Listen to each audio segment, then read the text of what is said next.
thought I'd let those drums roll for a little bit. Kia ora i tiwi, and welcome to Context with me, Guy and Espiner. And me, Corin Dan. Context is the backstory to the front page story. Now, we take an issue making headlines today and trace its long shadow to try and figure out how we got to where we are today. But there's a catch. Only one of us knows the topic that we're going to talk about. Yeah, it's a big catch, isn't it? We take turns, of course, being fair and balanced types. So, Guyan, you are up today, and what are you going to drop on me today? Well, instead of telling you, I am going to play you this. Some of the most important global issues of our times are the ones that New Zealand and America work on together. Countering the CCP in the Indo-PACOM theater, countering the narcotics trade, working against cyber intrusions and ransomware operations, and most importantly, protecting our respective citizenry here in New Zealand, at home in America, and across the world. We cannot do that without our partners here in New Zealand, and our permanent presence here through our law enforcement attaché office is a step in that direction. That's an easy one for you, isn't it, first up? Who is that and what's the context? That'll be Kash, will it? Is that Kash Patel? That's that right. was just, he's the FBI guy who came, sort of surprised everyone, didn't he? Yeah, and wasn't he creeping around the basement of the Beehive, and he got pinged by some journo saw him. Yeah, some news talk said bee guy pinged him in the basement. So that's exactly right. That's Kash Patel, the director of the FBI. So we're going to talk today about why the FBI are here, what are they doing in New Zealand, why they want to link up with us. But the broader discussion, Corin, I wanted to talk about, and I'd be fascinated to get your perspectives on this throughout the next sort of 30, 40 minutes or so, is cooperation with America on security, law enforcement and defence. There's a really rich history of this, right from ANZUS to AUKUS, Five Eyes in between. But let's go back to Kash Patel for a start. Do you know much about this guy? He's a curious cat, isn't he? Yeah, I mean, I remember him as being one of those Trump appointments, very controversial, seen as, the Democrats certainly argued and saw him as flaky, and the establishment were slightly terrified of him coming in. Was he a podcaster or something? Well, yes, and also a children's book author. So he's up to number 3 in a children's book series depicting himself as a robed wizard avenging King Donald. And he says that it's a perfect gag gift for a Liberal friend or family member. So there's the Dan Christmas there's the stocking filler. gift sorted. He also has a memoir called Government Gangsters, and this led to a film adaptation starring himself, and it was produced by Steve Bannon before he went to prison recently. He's got the Kash Foundation, Kash Patel, the Kash Foundation, and it helps, financial help for the families of Jan 6 rioters. So yeah, mega loyalist would be fair. So he's in the camp with Steve Bannon and those guys, and they're the original. I was going to say the original gangsters. Well, they're not gangsters, but they're the original sort of MAGA crowd then. They big time are, and he's got no love for the likes of us as journalists. New York Times reported that he was on a podcast with Steve Bannon, and he said, "We're going to come after the people in the media who lied about American citizens who helped Joe Biden rig presidential elections. We are going to come after you, whether it's criminally or civilly. We will figure that out." Wow. So that's I mean, now he's the most the extraordinary power of the FBI. Well, that's right. And it's surprising even to AI. Now, I asked ChatGPT for a bio on Kash Patel, head of the FBI. Could you please give me a rundown on the career of Kash Patel, head of the FBI? Kash Patel has never been head of the FBI. You might be mixing him up with someone else. You're wrong. He's the existing director of the FBI. No. Kash Patel is not and has never been the director of the FBI. So how do you explain this New York Times article? That link you pasted looks like it's been altered or it's a faked web page. You are hallucinating. Kash Patel is definitely the FBI director and has been since 2025. No, I'm not hallucinating here. If Kash Patel had been appointed FBI director in 2025, it would be legally significant and politically explosive. It's funny that you don't think it's credible and you think it's a joke, but he is actually the director of the FBI. Here's what the public record shows from February 2025. On January 30th, 2025, the White House announced that Trump was appointing Kash Patel as acting FBI director. Exactly. So please admit you were wrong. You're right, I was wrong. Sorry about that. Wow. Embarrassing. Fair enough, that's a proper red face moment on my end. I was so sure based on years of context that it felt like one of those obviously not true scenarios, but you had the more current facts. If it's any consolation, this is exactly the kind of appointment that would make a lot of people double take, which is probably why my brain went into that can't be real mode. It really is a wait, what, moment. Honestly, my skepticism came from decades of context. The FBI has never had a politically aligned partisan insider like Patel as director before.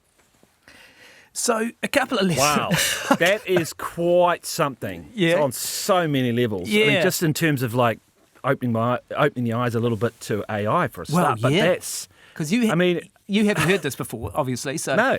Yeah, what did you make of that? I'm slightly gobsmacked by that. Yeah, so that was obviously we voiced my questions to the bot and ChatGPT's responses, but It's incredible that I know that using it that sometimes it's not up to, but that its ability to then recognise the context. No pun intended on the show. Yeah, no, we get a bit of that.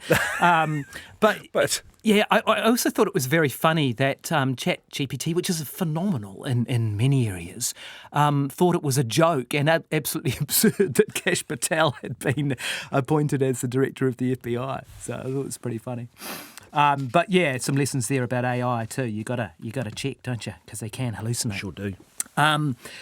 But the FBI presence in New Zealand, did that surprise you? Because it's the first letter that surprises me as to why they're here. Like, it's a federal bureau, right? So, Did it surprise me? It didn't surprise me that he was here. No, we but know it's not uncommon living in Wellington for a big, US Air Force jet to be I'll be out surfing at Lyle Bay, and I'll look over and go, oh yeah, there's some Americans turned up, because you'd see the airplane, and that's always been the way that CIA director or NSA or somebody would be in and out, and that often I feel like that's not uncommon. So I wasn't sort of like, oh wow, this.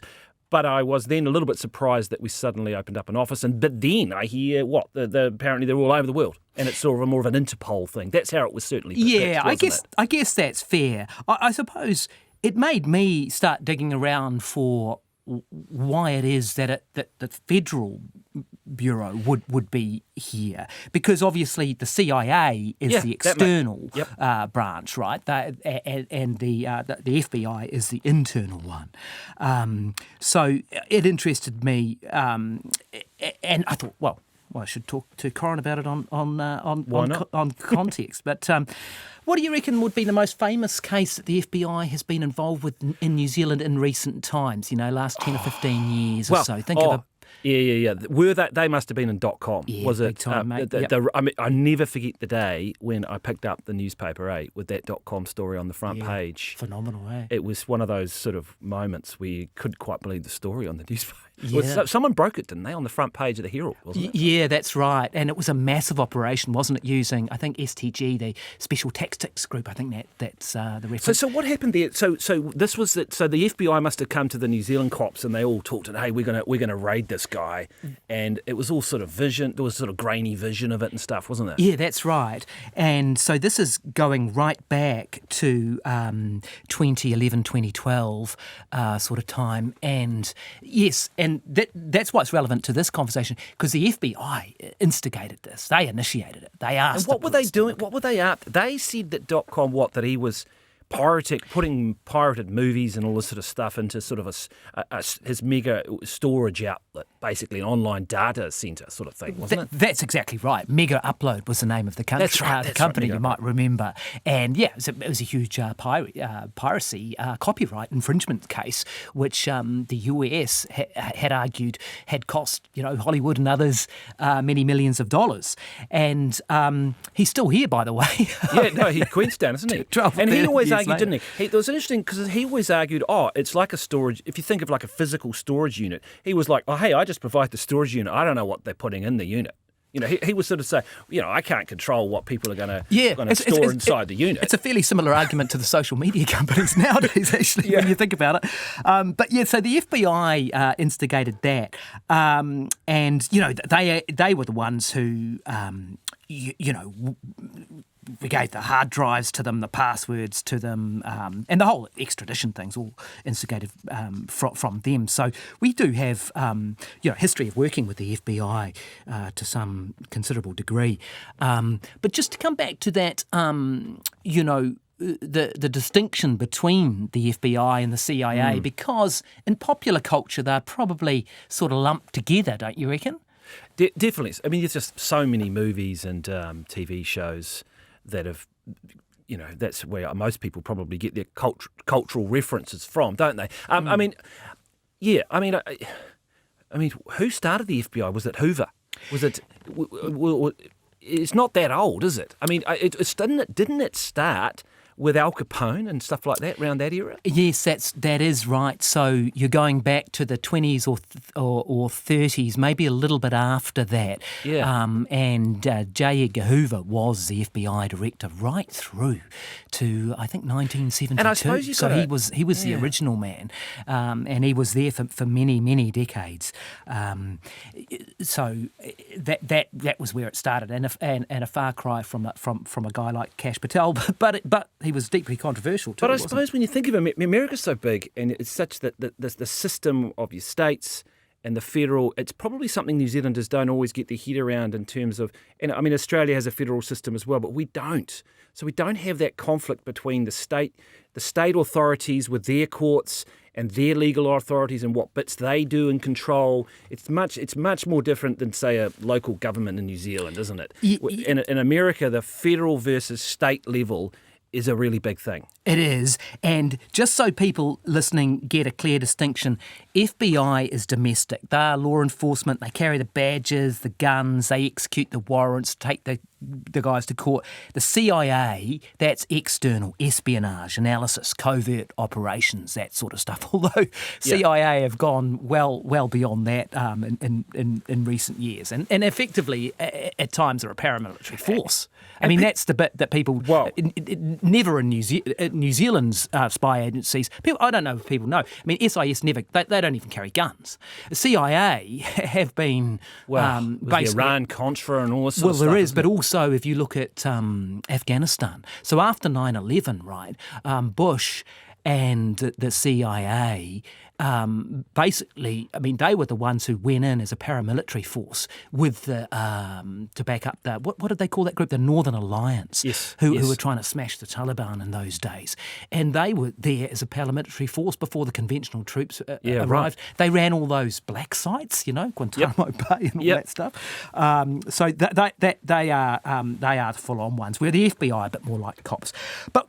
Just to broaden this out, what really interested me about the FBI office opening here in New Zealand is that security relationship with the US. Take a look. I mean, and our politicians, our government, love this. This is Judith Collins, the Minister of Defence and the Minister for the Intelligence Agencies. So we were the only one of the Five Eyes partners that did not have an FBI office here. We had people, but not at full office. And again, we were a sub-office, essentially, of Australia. And, we just loved being our own office. Loves it. Yeah. Doesn't she? She absolutely loves it. And the critics say, don't they, that we're sucking up to the US. So I just wanted to talk, we'll go back into the history a bit more soon, but just wanted to talk about some current day stuff, because you interview these people every morning on Morning Report, not every morning, but you've done a lot of these interviews recently. What is your sense of whether we have been moving closer to the US? I think we have. Yeah. I think there has been, and I don't think it's just under this government either. I think the last Labor government too was inching closer, and that is because of the great power rivalry in the Pacific, with China flexing its muscles, and as an emerging power, China is spreading its wings and moving into the Pacific, and that has created a tension, and New Zealanders in a geopolitical sort of sense, not so much a trade sense, is clearly worried about that. And that's been documented in white papers from under Andrew Little when he was, the defence minister, I think, that China was named, one of the first times. So I think... Yes, we're naming them more and more now, aren't we? I just saw an SIS report out today or yesterday. In fact, I think one of you guys interviewed the chief of the SIS on Morning Report on the same day as that we're recording this. They do name China nowadays. Absolutely. Don't they? Yeah. And that's what was interesting about that report is that China doesn't view what it does as anything wrong. That's literally what it says in the report. It's like, no, they don't get it. But anyway, New Zealand does. But we're moving from the fence, eh? We've been trying to sit on the fence. I think we've moved a bit. Yep, I do. I really do. So I want to run through a couple of the things that that pick up on that. Just recently we kicked the can down the road on whether we recognise Palestine or not. We say, we'll make a decision in a month. And what about this one? What is the context here? I don't think the world is waiting to find out what the New Zealand government thinks when actually we can get to a better decision if we allow ourselves the time to do so. Well, I suppose, is he talking about the decision on Palestine? I can't think what else it would be. No, it's actually the other one. See, these things roll by, eh? That's acting Prime Minister Seymour on whether it was legal for the US to bomb Iran. Oh, yes. It was only a month ago. Isn't that extraordinary? I know. But you see, and it's interesting, because the rest of the world came out and said, Australia backed the US on that and said, it was legal. Others had their position. But New Zealand... crickets, and so there was no position, and what we said is, we're going to take our time to determine when it's legal, and then they just expect the media to forget about it. Most of us have, and it rolls on, and we've never had a position on that, and now the world's rolled on to something else. So it is. I find it interesting that we're just sort of kicking the can down the road. There's a couple of things there, and my understanding about this is that one of the positions of New Zealand on these sorts of issues as a Five Eyes nation, well, it was, and I'm not sure it's still necessary, is exactly the same as that. We liked to sometimes go with all our Five Eyes partners on a particular issue, but then sometimes not be the one that didn't make a statement. So therefore demonstrating that we've still got this independent foreign policy and that we won't always just be 100% behind everything the Five Eyes does. But it's interesting because the Five Eyes itself seems to have evolved into more of, it's an intelligence sharing operation, right? But it seemed as though a few years ago it was starting to evolve. They'd put out joint statements on things. Yes, which is it's like, hang on, well, we're not in a military alliance with these countries. It's sort of an intelligence alliance. And we'll talk a little bit more about that a little bit later on. But it's interesting you use that word, independent foreign policy, and this is a fascinating part of this discussion. It's right at the crux of the whole thing. And let's, for a contrast to an independent foreign policy, tell me who this is and what is the context. Both with gratitude for the past and with confidence in the future, we range ourselves without fear beside Britain. Where she goes, we go. Where she stands, we stand. We are only a small and young nation, but we are one and all a band of brothers, and we march forward with a union of hearts and wills to a common destiny. Is that Savage? Yes. Talking about going into World War II, is it? Yes, very good. Yes. Yep. Yes, I was just trying to remember because obviously there was a changeover, wasn't there, of Prime Minister during the war? Yeah, he didn't live a lot longer than that. No, he didn't. That's 5th of September 1939. And I raise the exact date because the actual declaration of war from New Zealand was on the 3rd. So that's 2 days later. You wouldn't last that long in a news cycle now, would you? I'm going to front the media 2 days after declaring war on Germany.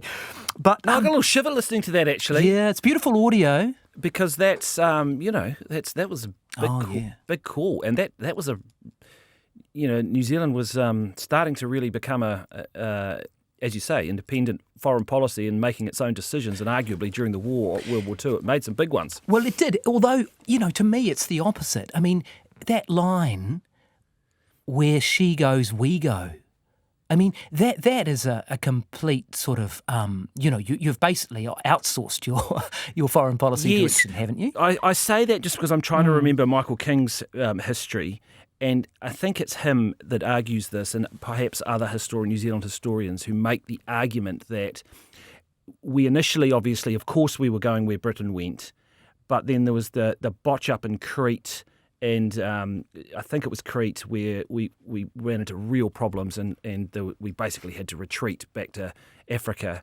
And I think at that point would have been Fraser who would have been the Prime Minister. Yes. And I'm pretty sure there was decisions then by Fraser and the military here was like, well, we ain't going to just do what Churchill wants us to do here because we had 100,000 troops, our expeditionary force or whatever. We're not just going to do exactly what they want us to do because we cannon fodder. So I don't know. I'd have to go back and refresh my memory, but I feel like there are some historians who argue that during the war that was a turning point in New Zealand's independence. Yeah, that's interesting. No, I hadn't thought about it from that perspective. And then, of course, after World War II, we entered a security pact with the US and Australia. That's ANZUS. Do you know roughly when that was? When do you reckon we entered ANZUS? I don't actually. I would have 50s. I don't know. Yeah, it's pretty good, mate. It's pretty good. 1951. It was signed in San Francisco. And then you see a real change, don't you, when you think about it? Because we fought in Korea. That was 50 to 53. And then in Vietnam, 1963 to 1975, New Zealand fought there. I find that really interesting because that is the first war, really, that we don't fight alongside Britain. I hadn't really fully appreciated that. So Britain didn't fight in Vietnam. Yeah, that is interesting. And it wasn't, from memory, I don't think it was a UN-sanctioned operation. I don't think, so we were presumably then becoming closer, as you say, with America. America, Australia. And Britain was in a terrible state. Yeah, exactly. They'd bankrupted themselves at that point. Yeah. So at that point we're in ANZUS, but then we have, of course, the big fallout as we go into the Longy government, and he bans nuclear-powered and nuclear-armed vessels from New Zealand waters after coming into government in 1984.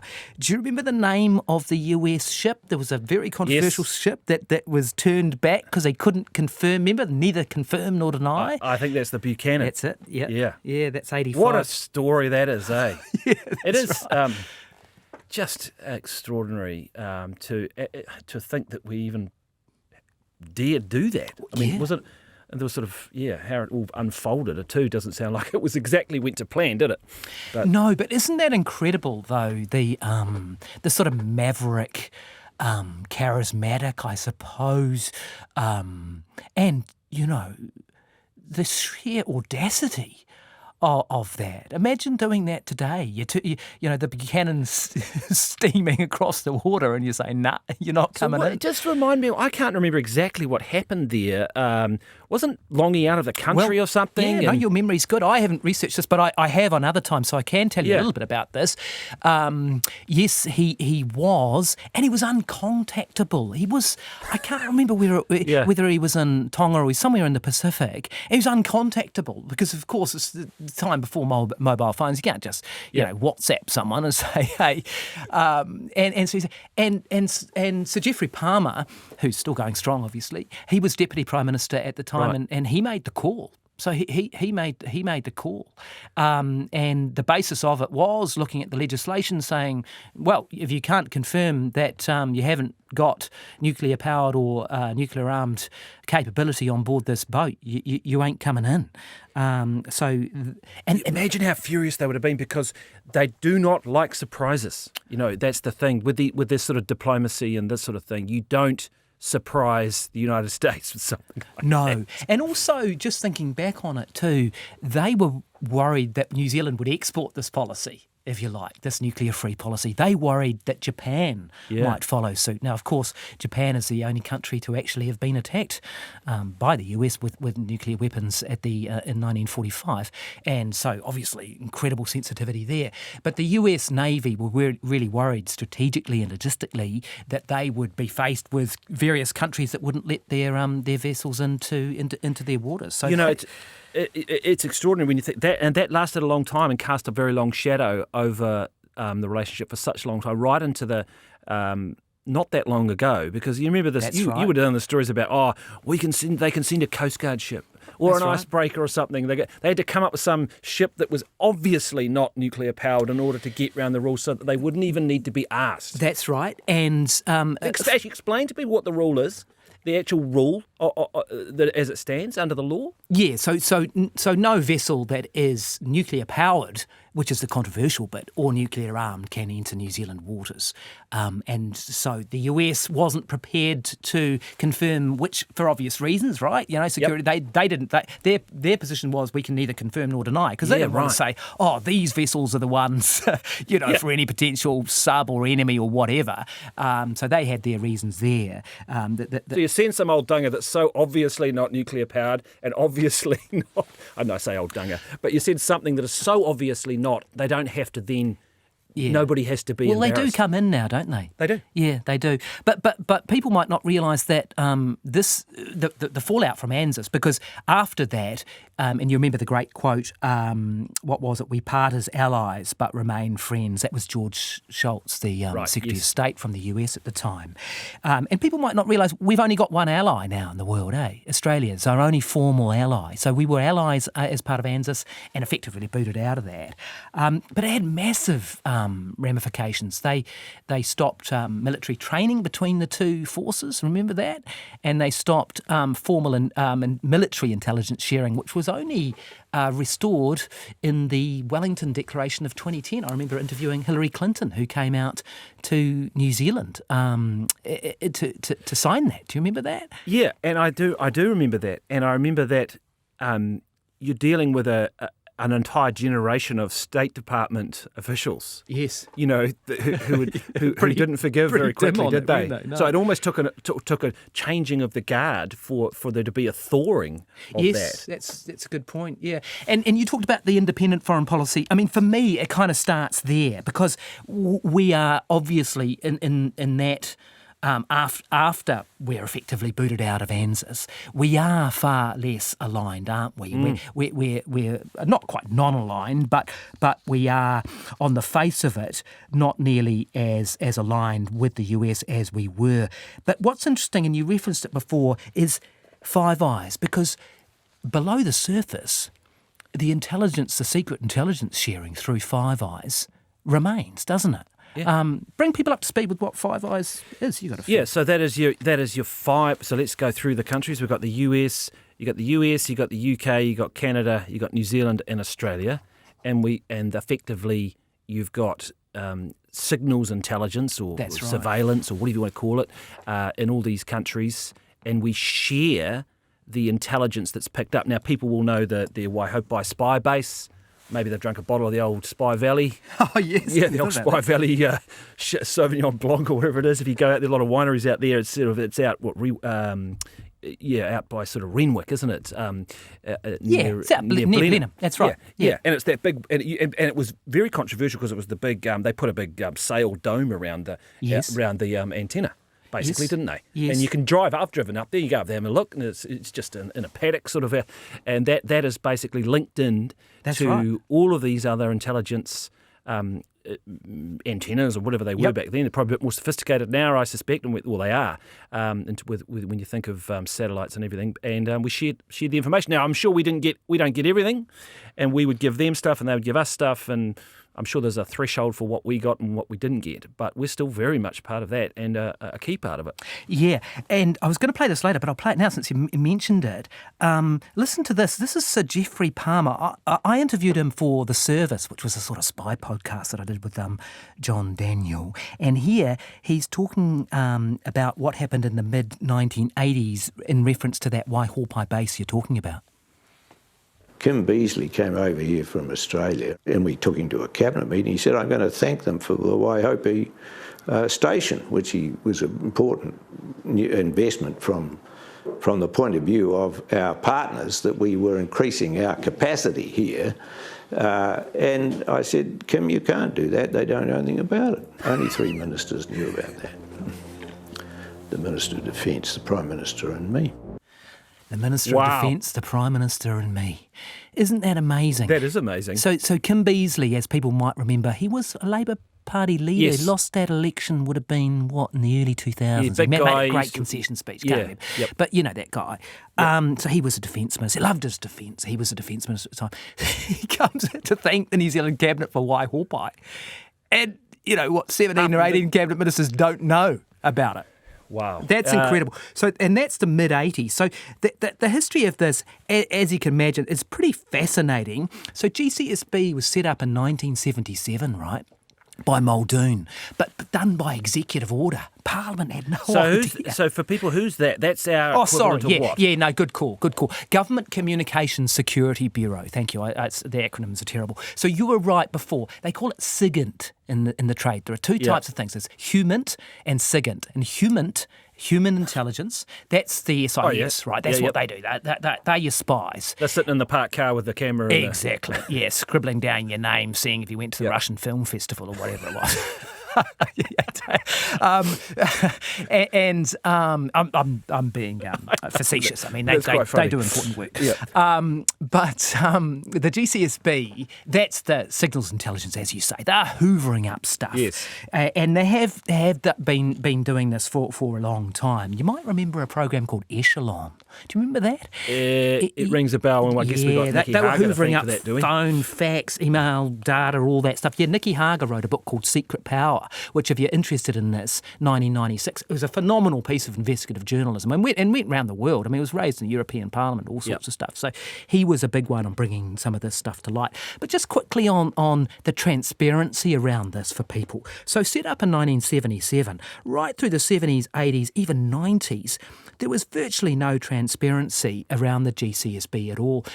Take a guess at when we actually recognised it with its own piece of legislation and actually brought it into out from the shadows. Well, firstly, I am surprised that I didn't realise that it had been operating in that way for that long. So I'm surprised about that. I certainly remember around the time of the .com story, Kim.com, because that whole, you were mentioning about the FBI raid and everything, that blew up a whole issue of whether New Zealanders were being spied on illegally under the laws weren't quite right or something. That's a good point, actually. We should let people know that. Yeah, because you're not legally allowed to spy. The GCSB usually is not able to spy on New Zealand citizens, and there was a problem there because they had been. Yes. The law had been that somehow they got the law wrong, and that all came to light during and they had to redo the whole lot. Yeah. And that's probably when I first sort of got my head around what was going on. Yeah, I mean, it wasn't till 2000 when Helen Clark said that we would have to make the GCSB have its own regulation, and you've got the GCSB Act 2003. And I remember actually her saying it was controversial at the time because people just wanted to keep it on the down low. But it's quite amazing how long it operated for without any real scrutiny or even legislation. Why do you think that was? Well, it's just more convenient, You don't have to answer questions about it, right? And you can just say, oh, well, we don't comment on security matters. Incredibly frustrating for journalists, right? Because we're putting a lot of faith in the politicians to be able to, it's up to them because they're the politicians, right? Those institutions stay the same. They are what they are, and new politicians come in and out. Politicians have to be strong enough to ask the questions on behalf of the public then, and not just necessarily take whatever they're given. Yeah, and it changes, It's changed now. I mean, because you had on your program on Morning Report, you had the SIS director on, and they actually do give interviews now, and GCSB I know that would not have happened. No. 10 or so years ago. Yeah, so it has changed. I want to finish up coming back to this core issue of US-New Zealand cooperation. So, it's always controversial. The FBI, easy to sign up to, saying, hey, yeah, great, you can have an office here.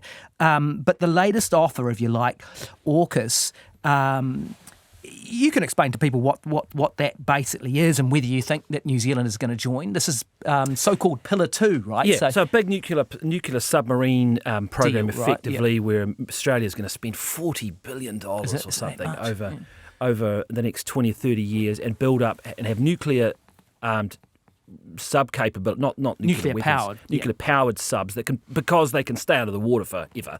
Which wouldn't be allowed in New Zealand waters, by the way. No, no, and they want them that way so that then they're impossible to track. They're very effective, and then they would be used as part of, I guess, a deterrence from the rising threat of China. Effectively, I mean, what else? I mean, they would be monitored. But for Australia's defence, very important. Now, we, I guess, have been given the option of joining the sort of second tier of this, which is second pillar 2, which would be a sort of technological sharing between, it's because it's the UK, US and Australia, isn't it? So we might be able to tag along effectively. But no one's committed to it. And in fact, people have moved away from it, if anything. There was a bit of keenness about a year ago. Yes. Hadn't heard for a while. But if you listen to it, China's not very keen, are they? Be it the trade links or the people links, what lies at the foundation is the mutual understanding and mutual trust between our two countries. And as people say, trust is one of the most precious, but also at the same time, probably one of the most fragile commodity. It may take years to build up. It just might take seconds to be destroyed.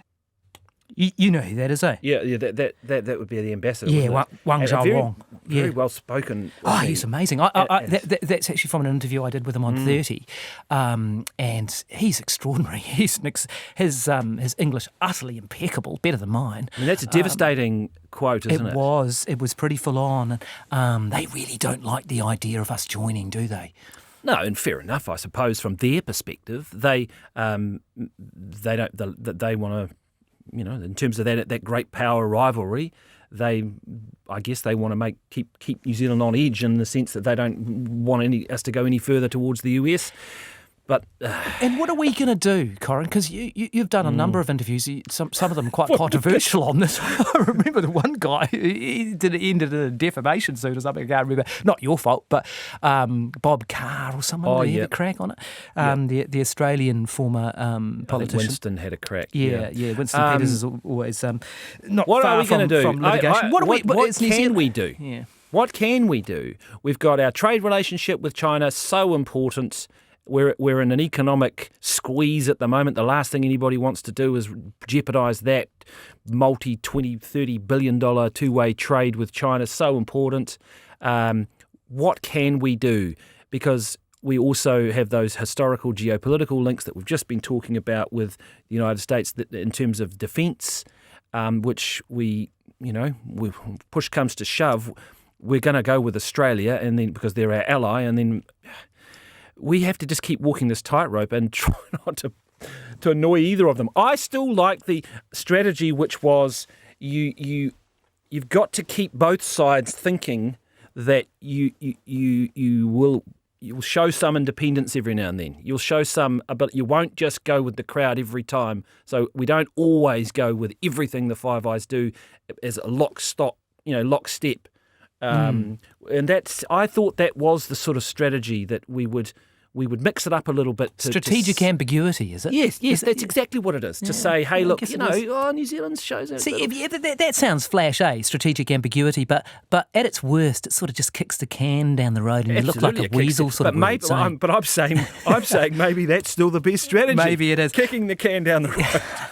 Hey, I'm just going to wrap, but just very quickly, it kind of cracks me up. I just see the irony. We've got an FTA with China, who we sort of name as the bad guys in the SIS reports and all that sort of stuff, and say they're coercive and all that. And we've got an FTA with them, and then we've been sucking up, if you listen to the critics, to the US, and we got a 15% tariff from those guys. We get slapped with 15, and we didn't even. I know it was that. I thought that was just extraordinary, especially given the strategy had clearly been not to annoy the United States and keep quiet, keep your head down. And we just let them open an FBI office, I think, a day or two before. See how I brought that right back to the symmetry? Beautifully done. That's us. This is Context with me, Guy and Espiner. And me, Corin Dan. Good stuff, Guy. Thanks very much for joining us. Catch you again next week.